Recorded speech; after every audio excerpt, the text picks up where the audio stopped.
Hello friends, I'm Dr. Praveen Tripathi. I'm a senior psychiatrist, de-addiction and sexual disorder specialist. In this video, I want to talk about the treatment of premature ejaculation by behavioral methods. There are three techniques that can be used which can improve the duration of intercourse.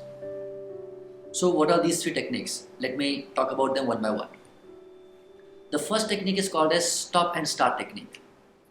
Now what happens in stop and start technique is, say a person is having sexual intercourse, the moment for the first time he feels that he is about to develop that feeling of ejaculation, or for the first time when that feeling of ejaculation starts to develop, if the person stops intercourse or interrupts it for 10 to 20 seconds, what happens is that wave of ejaculation gets aborted.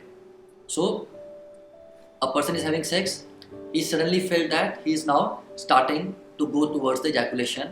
The first time he has that feeling, he stops having sex, waits for 15 to 20 seconds, and in those 15 to 20 seconds what happens is that wave stops building up, and after 20 seconds he can continue with the sex again. Maybe this time he can continue for 1 more minute, 1.5 more minute. Again he feels that he is about to ejaculate, that feeling is about to develop, or it is starting to develop. He again takes a break of 15-20 seconds, and this process can be repeated multiple times. This is what is called as stop and start technique. The second technique is the squeeze technique. Now what is the squeeze technique? Basically we say that if this is the penis, we can squeeze the penis at its base using a thumb and 2 finger, and if we squeeze it, the wave of ejaculation again gets interrupted. So a person is having sex, he feels that ejaculation is about to happen, that feeling is starting to come.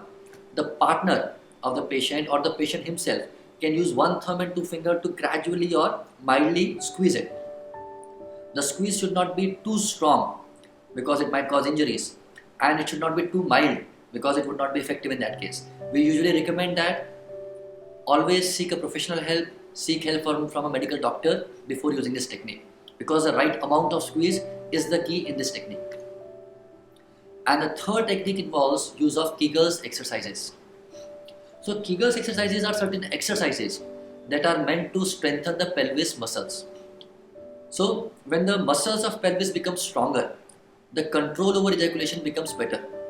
And if you can control your ejaculation, you can prolong the duration of sex for a longer time. Now how we exactly do the Kegel exercises? We have created a separate video for that. You can of course see that and use it in your case. So friends, this platform of Sexual Solves has been created with the sole aim of giving scientific and medically accurate information about sexual disorders. You can join us by subscribing this channel, or you can connect with us on the Facebook. Thank you.